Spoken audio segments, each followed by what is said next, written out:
de su proceso de integración hizo que lo que se llama la cadena de los gansos voladores, que primero fue Japón, después el grupo lo que llamó los dragones, después los tigres. Cada grupo que se iba sumando e iba creciendo invertía en el que venía. Entonces, la inversión intraasiática es virtuosa en ese sentido. La mayor parte de la inversión es regional. Fíjense acá en el caso del sudeste, tenemos China, Corea y Japón. Después, claro, tenemos inversiones de Estados Unidos y la Unión Europea. Pero después vamos a tener inversiones dentro de los propios estados. Si nosotros vemos hoy que está pasando en Laos, Camboya y Myanmar, y ustedes ven las inversiones, las primeras son japonesas, o de Singapur, o de Tailandia, no son ni inglesas, ni americanas, etc. Hay un proceso virtuoso de financiamiento intrarregional y es otra característica que me parece importante destacar. Adelante. Con respecto a la inversión, allí dice que América Latina está presente, pues al final hay algunos cuadros que le van a mostrar a ustedes. Es difícil conseguir, muy difícil conseguir materiales de este sentido, por lo menos a mi nivel individual, pero es un punto que tenemos que trabajar mucho más, que hay inversiones de América Latina del 2,3%, pero nos incluyen entre los inversores más importantes. Bueno, y entonces también hay, fíjense, inversiones hacia afuera, que por supuesto ahora muchas van a Asia y el resto va a Europa o Estados Unidos, pero que empieza a canalizarse a través de algunas empresas de estos países que ya están en América Latina en nuestra región. Y entonces esto es un elemento que también tenemos que pensar, y pensarlo en doble vía. Desde hace años me he permitido, como voz en el desierto, lo reconozco, a lo mejor yo no soy economista, soy aprendiz de grupo de economía, vengo de relaciones internacionales, por lo tanto mi conocimiento de la economía es muy limitado, que la inversión es un acto pedagógico, que no nos da ningún informe de Wall Street, ni ninguna revista especializada, etcétera, etcétera, etcétera. Es una tarea de praxis, de teoría y de práctica, y que América Latina tiene que hacer lo que llamamos inversiones educativas en Asia. Si no lo podemos hacer solo, juntarnos varios y tomar un proyecto piloto, porque hay que conocer a los señores, cómo trabajan, cómo operan, y eso no se da en ningún libro. Los libros ayudan, pero no reemplazan la realidad. Y estos son ejercicios que dan lugar y posibilidades de concertación en América Latina. En ese sentido, creo que tenemos que intentar profundizar, aunque sea un poquito, nuestras inversiones en el sudeste. Bueno, acá tienen las conclusiones. Ya hemos comentado varias de ellas. Fíjense que China tiene déficit con Japón, Corea del Sur y ASEAN como proveedores, y lo compensa con sus exportaciones a Estados Unidos y la Unión Europea. Y nosotros, última frase, continuamos exportando a esta área prácticamente productos primarios o manufactura, o sea, recursos naturales, y tenemos competencia. Esto ha sido muy bien planteado por CEPAL, en el primer rubro con respecto a ASEAN, Australia y proveedores como nosotros, Australia, India, Nueva Zelanda y Estados Unidos, grandes productores de recursos naturales, y también, por supuesto, en los tecnológicos manufactureros, Corea y Japón en manufactura. Conclusiones. No estamos prácticamente presentes en el sector de bienes intermedios. Hay algunos cuadros que les va a mostrar, los niveles son absolutamente ínfimos. Por eso destacamos que el comercio sigue siendo interindustrial y no interindustrial. Este es el gran desafío estratégico, y lo decimos todos en América Latina, sin distinción de banderías, el primer ejercicio que tenemos que acometer, me parece. Ahora, ¿qué posibilidades tenemos? ¿Cómo podemos acercarnos a esto? Si se observa el comercio de tipos de transporte, maquinaria, piezas y componentes en Asia Pacífico, y vemos que algunos países de América Latina también están produciendo en este sector, tal vez ese paralelismo pueda permitir generar un puente entre ambas industrias. Las experiencias que nos surgen es que Asia ha logrado, sudeste ha logrado concertarse, planificar y trabajar conjuntamente, pese a las grandes diferencias que hay de modelos económicos, de ideologías, de situaciones geopolíticas y económicas, etcétera, etcétera, etcétera. Este interés se ha convertido en un bien común y ha permitido contener conflictos, moderarlos y trabajar conjuntamente. Esta concertación regional me parece que es el ejercicio que necesitamos y tratamos de profundizar siempre en América Latina, pero que hoy se vuelve más urgente concretarlo que nunca, porque las dimensiones de los desafíos han adquirido una magnitud tal que nos obliga sí o sí a trabajar conjuntamente, ¿no? Y creo que esta experiencia del sudeste puede ser una buena experiencia de nosotros para nuestra reflexión. Bueno, ¿qué esperamos? Que en los próximos años vamos a tener un notable crecimiento y profundización de los vínculos económicos interindustriales entre Asia del Este y Sudeste. En ese contexto, ¿qué es lo que tienen ellos como problema? Por un lado, afirmarse, y por otro lado, vincularse con el resto del mundo. Esta es la oportunidad que me parece que se nos presenta a nosotros. Adelante. Pero esto lo voy a decir en un minuto, es un ejercicio absolutamente sacrílego, heterodoxo, pero tómenlo como un pensamiento alternativo. Lo puedo decir en 2 palabras nada más. BRICS, la joya contemporánea, no es un invento de sus Estados miembros. Es un invento de un gurú de una gran consultora internacional financiera, cuya tarea es, consultoras, buscar cuáles son los nuevos campos posibles de inversión a nivel mundial.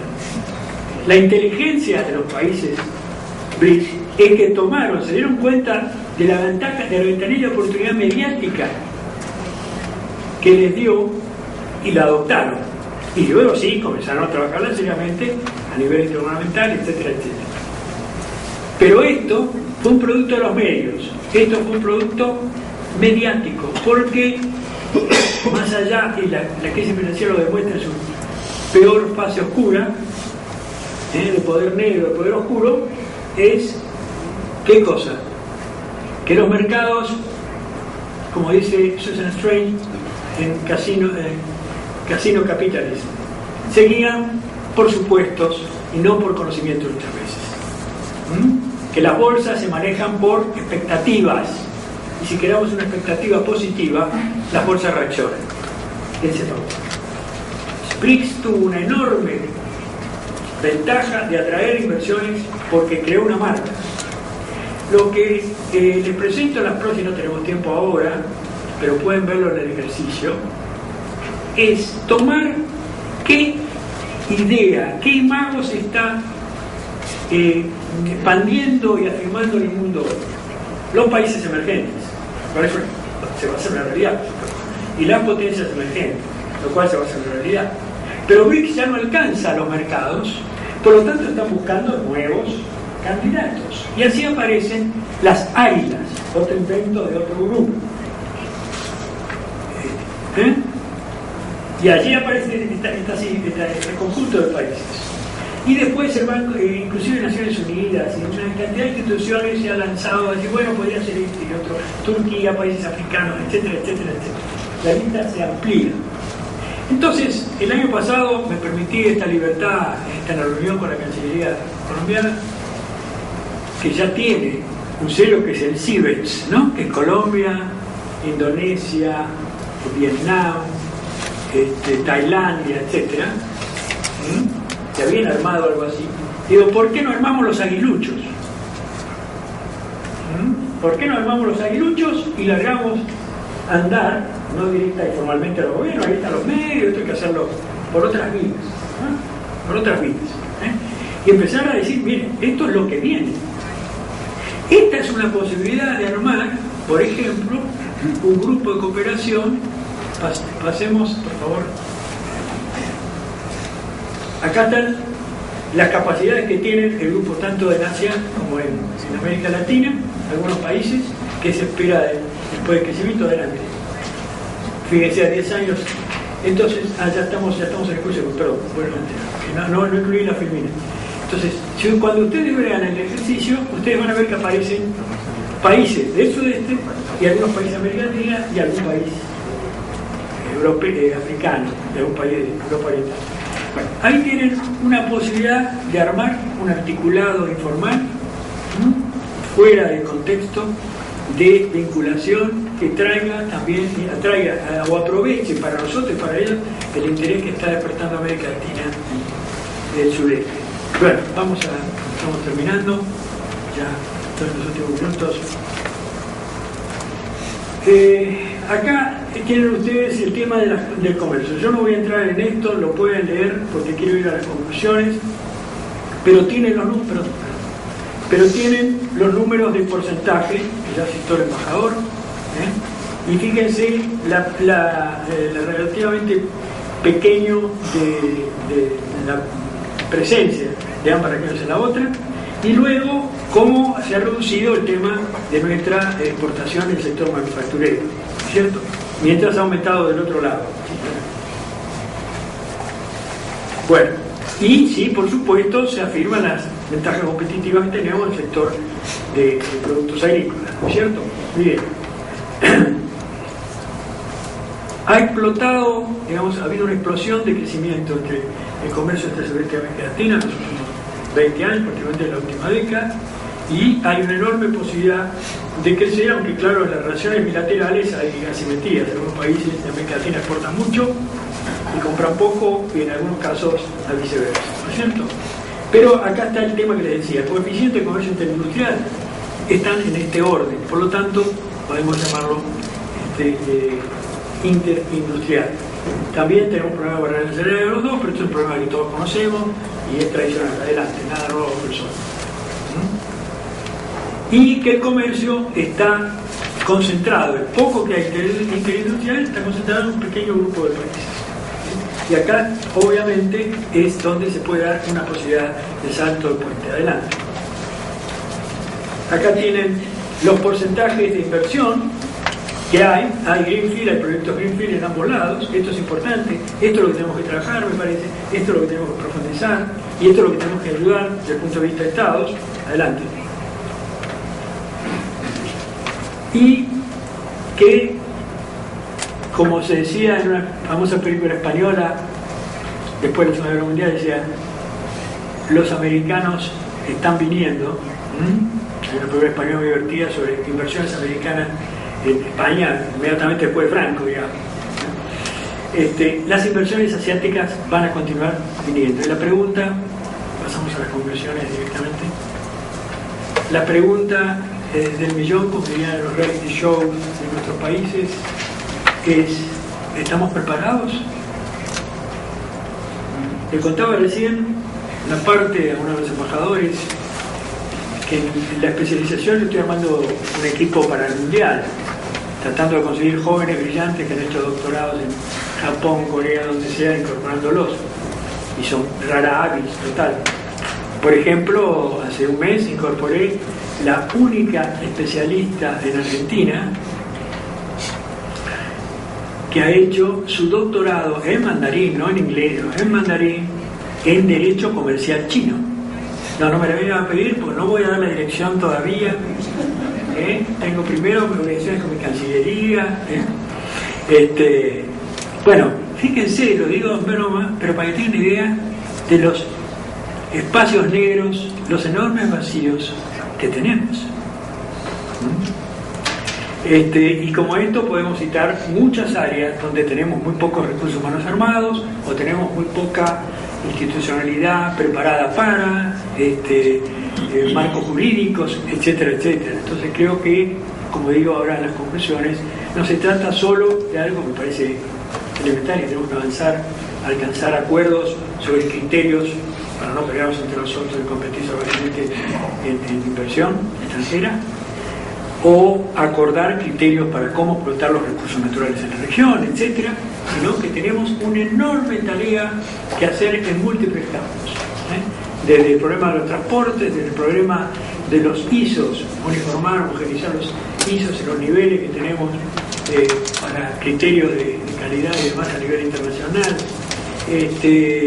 Los problemas de facilitación de comercio en los cuales Asia ha pegado un salto enorme, toda Asia, y nosotros estamos ahora con Tesón empezando, tenemos un trazo grande, todo lo que es medida de facilitación de comercio, etcétera, etcétera, etcétera. Hay un enorme canasta allí que yo no voy a tocar. Simplemente para terminar, disculpen que me he pasado 3 ideas, una heterodoxa, las conclusiones están armadas sobre la base de un posible programa de acción. Desde el punto de vista político, diplomático, ASEAN se ha caracterizado por su enorme sofisticación diplomática.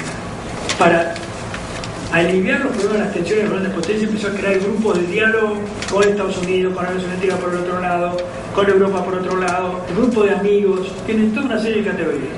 Necesitamos un grupo de diálogo América Latina, Caribe,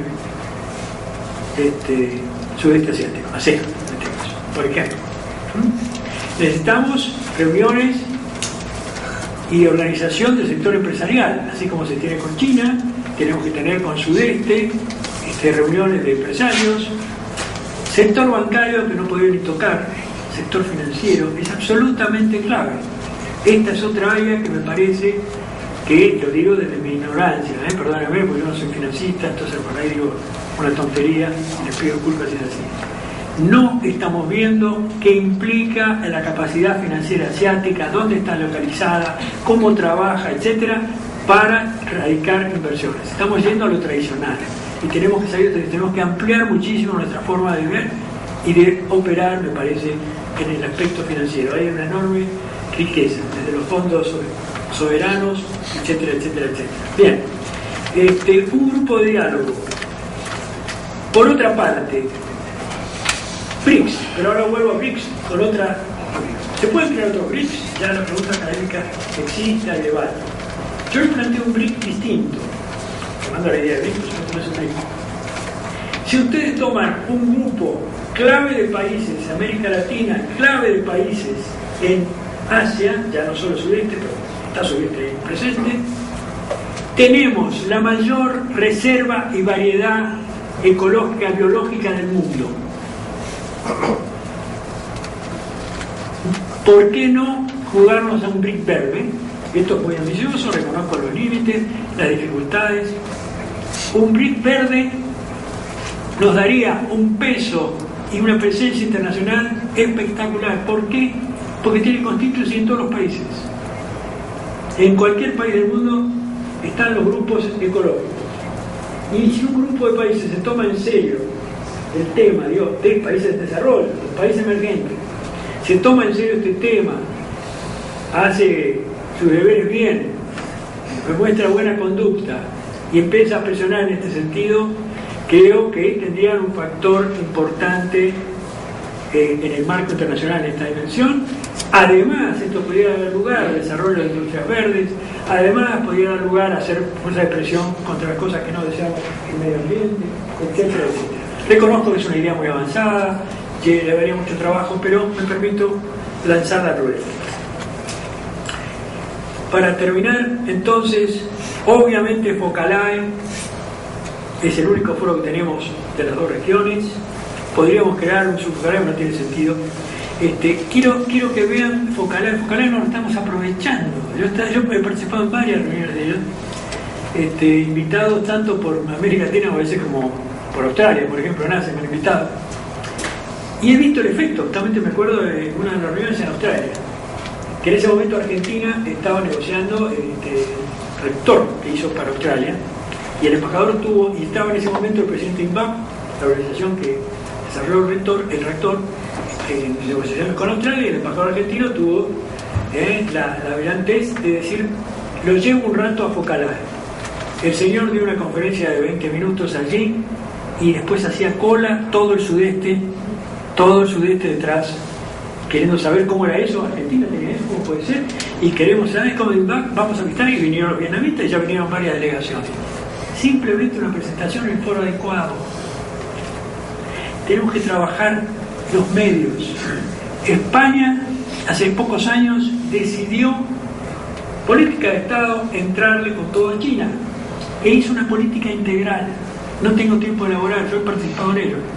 No tengo tiempo pero simplemente les doy un detalle. La sección de Educación y Cultura española se puso a estudiar música española y música china para ver qué música española era más compatible con la china. Una vez que encontraron eran unas fallas, alquilaron 3 minutos en varias estaciones de radio, para Barcelona, empezaron a dar música de esto, etcétera, etcétera, y así entraron, y el Cervantes en la parte educacional. Así como está común. Sí. No podemos hoy en el mundo, si queremos, realmente, después con esto termino y perdónenme, tal vez no es una soberbia, realmente lo digo con humildad, pero lo digo con todo convencimiento, y puedo estar equivocado. No podemos operar hoy rayo láser en el mundo más. Comercio. Economía por acá, educación por acá, cultura por acá. Esto es un proceso de integración. Relación es, nos guste o no nos guste, misma articulación. Y la articulación es interactiva. Y la cultura sirve para comercio, el comercio puede ayudar, cultura, etcétera, etcétera, etcétera. Hay todo tipo de vínculos ahí que todavía tenemos, porque creo que tenemos un enorme campo para explotar. Termino con un dicho que me parece muy adecuado. Tiene apenas 2.200 años de antigüedad. Es un dicho de la escuela Hainan, taoísta. Entonces, más o menos se calcula 200 años antes de Cristo. Y fíjense lo que dice. Tenemos un proyecto, es el momento, el saber el momento, el reconocerlo y en actuar en consecuencia. Muchas gracias.